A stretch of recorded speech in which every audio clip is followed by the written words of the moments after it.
হে নূতন দেখা দে কারবার, জন্মের প্রথম শুভক্ষণ। হে নূতন। বাঙালির প্রাণের মানুষ, পৃথিবীর শ্রেষ্ঠ কবিদের মধ্যে অন্যতম কবিগুরু রবীন্দ্রনাথ ঠাকুর। বাঙালি হয়েও তার অপরিসীম গুণেই সমস্ত গণ্ডি পেরিয়ে বিশ্ববরেণ্য হয়ে উঠেছেন তিনি। বাঙালির পরিচয় আজও কবিগুরুর পরিচয়েই। 1861 সালের 7ই মে কলকাতার জোড়াসাঁকো ঠাকুরবাড়িতে কবিগুরু জন্মগ্রহণ করেন। তার পিতার নাম মহর্ষি দেবেন্দ্রনাথ ঠাকুর ও মাতা সারদা দেবী। বাবার সাথে সাথে বড় দাদা জ্যোতিরিন্দ্রনাথ ঠাকুরের খুব প্রভাব ছিল কবির ওপর। বিদ্যালয়ের গতানুগতিক শিক্ষা তিনি কোনোদিনও গ্রহণ করতে পারেননি, তাই শৈশবকালেই স্কুল ছেড়ে বাড়িতেই তিনি তার বাবা ও গৃহশিক্ষকের কাছে বিদ্যাচর্চা শুরু করেন। বাবার ইচ্ছায় তিনি বিলেতও গিয়েছিলেন ব্যারিস্টারি পড়তে, কিন্তু সেই পড়াও মাঝপথে ছেড়ে দিয়ে তিনি দেশে ফিরে আসেন। মাত্র 8 বছর বয়স থেকেই কবি কবিতা লেখা শুরু করেছিলেন। তার লেখা প্রথম কাব্যগ্রন্থ বনফুল, আর 1874 সালে প্রথম প্রকাশিত কাব্যগ্রন্থ অভিলাষ। 1880 শতকে এরকম প্রচুর কাব্যগ্রন্থ তিনি লিখেছেন, যাদের মধ্যে সোনার তরী অন্যতম।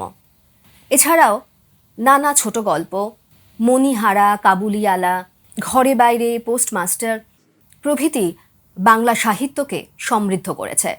চণ্ডালিকা, চিত্রাঙ্গদা, বাল্মীকি প্রতিভা এমন বহু গীতিনাট্য রচনা করেছেন তিনি, যা বাংলা সাহিত্যের কিছু অমূল্য সম্পদ।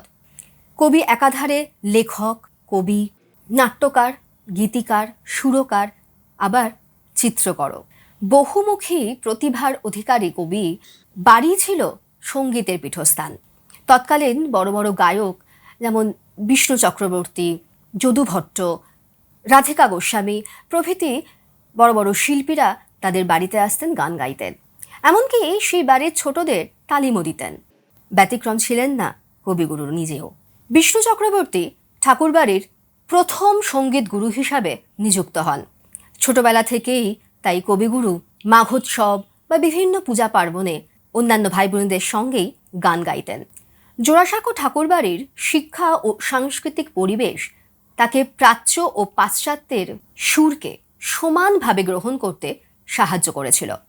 ভিন্ন ভিন্ন সুরের গান শিশুকাল থেকেই কবির মনে প্রভাব ফেলেছিল। কবিগুরুর সঙ্গীতকে সাধারণত 6টা পর্যায়ে ভাগ করা হয়: প্রেম, পূজা, প্রকৃতি, আনুষ্ঠানিক, বিচিত্র ও স্বদেশ।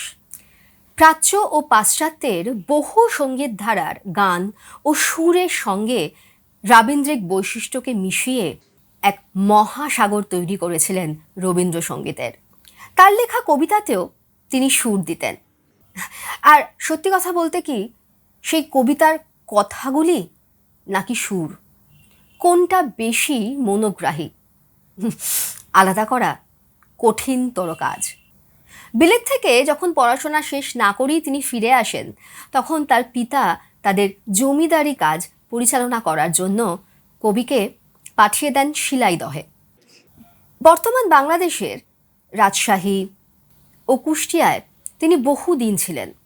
গ্রাম বাংলার গান, কীর্তন, বাউল, সারি গান এই সব কিছুই তাকে ভীষণভাবে প্রভাবিত করেছিল। আর গ্রাম বাংলার সেই বাউল গান, বিশেষত বাউল লালন ফকিরের খুব প্রভাব কবির ওপর দেখা দিয়েছিল, এবং কবি লালন ফকিরের সম্বন্ধে জানার জন্য খুব আগ্রহী ছিলেন। এবং তাকে উপলব্ধি করার পর বহু গানে আমরা সেই লালন ফকিরের বাউল গানের সঙ্গে কিছু সামঞ্জস্য, আবার কিছুটা তফাতও কবির গানে খুঁজে পাই।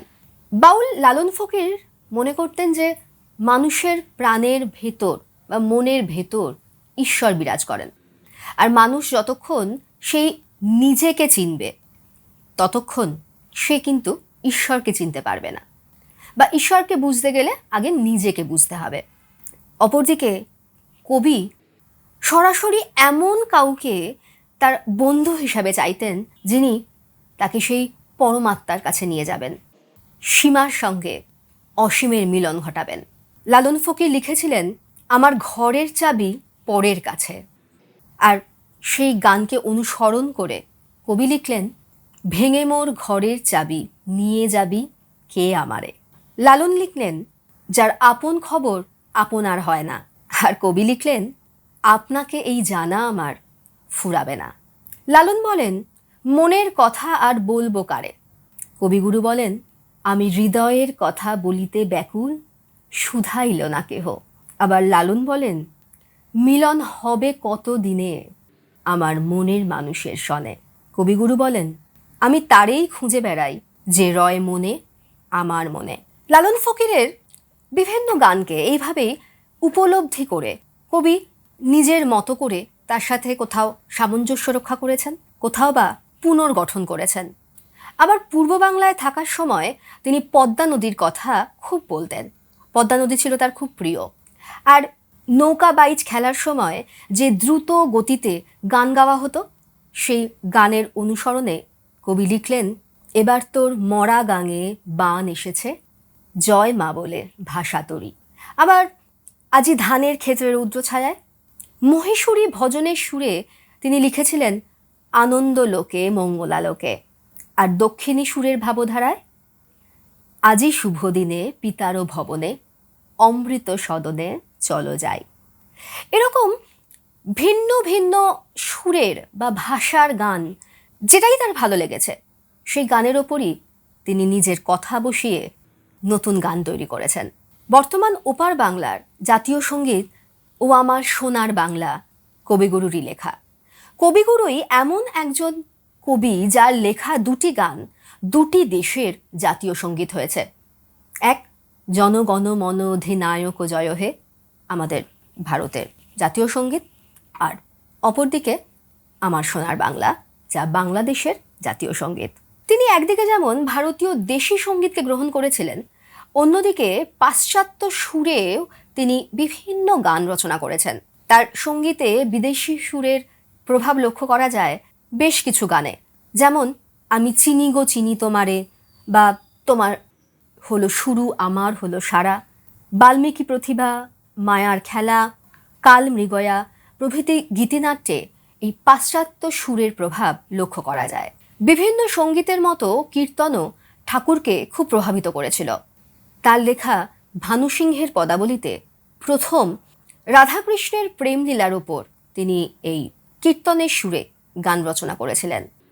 কোনো কোনো কীর্তনের গানে আখর লিখেছিলেন, আবার কোনো কোনো গান ছিল আখরবিহীন। রবীন্দ্রনাথের শান্তিনিকেতনে এই আখর বর্জিত এবং বাউল প্রভাব মুক্ত যে কীর্তন তৈরি হয়েছিল, রচনা হয়েছিল, তাকে বলা হয় রাবীন্দ্রিক কীর্তন। মাঝে মাঝে তব দেখা পাই বা তুমি কাছে নাই বলে এই রবীন্দ্রসঙ্গীতগুলিতে আখরের ব্যবহার দেখা যায়। রবীন্দ্রসঙ্গীতে আখরবিহীন কীর্তনের সংখ্যা কিন্তু অনেক বেশি। কীর্তনের রীতি ও সুরে যেমন ভালোবেসে সখী নিভৃতে যতনে এই গানটির সুর দেওয়া হয়েছে, তেমন আমার মন মানে না। আবার কিছু কিছু গান রবীন্দ্রনাথ ঠাকুর কীর্তনকে অনুসরণ না করেও একটি কীর্তনের পরিমণ্ডল সৃষ্টি করেছেন, যেমন সেই ভালো বা ওই আসন তলে মাটির পরে, এই কথাটি মনে রেখো। আবার কিছু কিছু গানে কীর্তনের সঙ্গে রাগাশ্রয়ী সুরেরও আমরা মিশ্রণ দেখতে পাই, যেমন তুমি যে সুরের আগুন জ্বালিয়ে দিলে। স্বাদেশিকতার প্রতিও কবিগুরুর এক সহজাত আকর্ষণ ছিল। 1905 সালে ব্রিটিশরা যখন বঙ্গভঙ্গ করার চেষ্টা করেছিল, তখন সেই বঙ্গভঙ্গ আন্দোলনকে উদ্দীপিত করার জন্য কবিগুরু বহু গান লিখেছেন। আর সেই গানের যে কথার দৃঢ়তা, তা স্বাধীনতা আন্দোলনকে উজ্জীবিত করেছিল। এই স্বদেশী গানের মধ্যে যদি তোর ডাক শুনে কেউ না আসে, বিধির বাঁধন কাটবে তুমি এমন শক্তিমান, বা সংকোচেরও বিহ্বলতায়, অথবা আমরা নতুন যৌবনের দূত। এই প্রত্যেকটি গানই কবিগুরুর অসামান্য কীর্তি, যা আজও বাঙালি মনে প্রাণে বিশ্বাস করে, ভালোবাসে, উজ্জীবিত হয়, এবং তারা বিভিন্ন অনুষ্ঠানে এই গানগুলি গেয়ে থাকে, যেন কবিগুরু ছাড়া বাঙালি চোখে অন্ধকার দেখে। প্রকৃতিকে উদ্দেশ্য করে তিনি লিখেছেন, এসো এসো হে বৈশাখ এসো হে, বা দারুণ অগ্নিবাণে। রবীন্দ্রনাথ ঠাকুর এই বিলিতি গানের অনুকরণকে পরিহার করে রবীন্দ্রসঙ্গীতে কিছু উদ্দীপক বা উদ্দীপনাময় কিছু সঙ্গীত রচনা করেছেন, সুর দিয়েছেন। যেমন একসূত্রে বাঁধিয়াছি সহস্র জীবন। একই ঢঙে বাল্মীকি প্রতিভায় তিনি লিখেছেন এক তারে বাঁধা আছি, বা বাল্মীকি প্রতিভায় এই দস্যুদের একাধিক উদ্দীপনাময় গান, এই বেলা সবে মিলে চলো হো। এগুলি ছাড়া অনেক রাগ নির্ভর গানেও এই উদ্দীপনাময় সুর তিনি ব্যবহার করেছেন। যেমন ওই মহামানব আসে, বা ভেঙেছ দুয়ার এসেছ জ্যোতির্ময়, খরবায়ু বয় বেগে সত্য মঙ্গল প্রেমময় তুমি। কবির সঙ্গীতের ভাণ্ডারের মধ্যে শিশু সঙ্গীত বলে আলাদা কিন্তু কোনো পর্যায় নেই, কিন্তু অনেক গান আছে যেগুলো শিশুদেরকে উজ্জীবিত করার জন্য গাওয়া হয় বা তারা গায়। যেমন আমরা সবাই রাজা আমাদের এই রাজার রাজত্বে, বা আলো আমার আলো গো, মেঘের কোলে রোদ হেসেছে, খরবায়ু বয় বেগে, ওরে গৃহবাসী খোলদার খোল। আরও কত কত কত অজস্র অগুন্তি সঙ্গীত।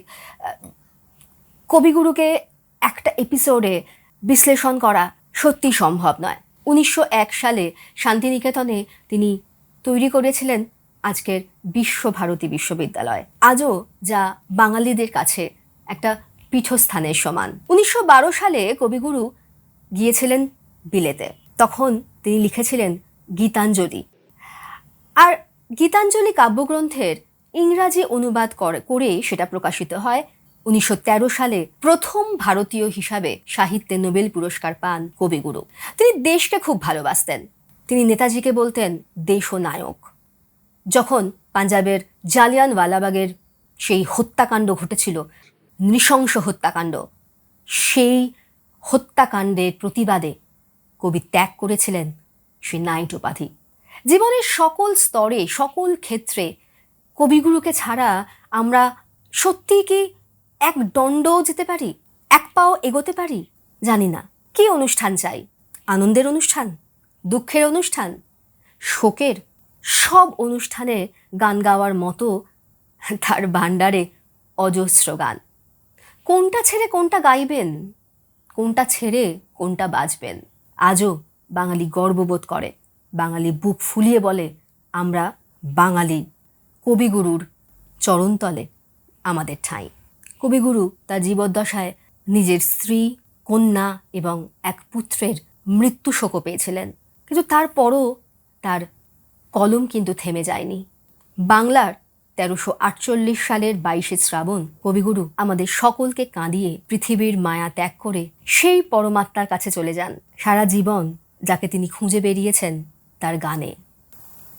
আমার প্রাণের মানুষ আছে প্রাণে, তাই হেরিতাই সকলখানে। কবির প্রতি আমার সশ্রদ্ধ প্রণাম জানিয়ে শেষ করছি আজকের এপিসোড।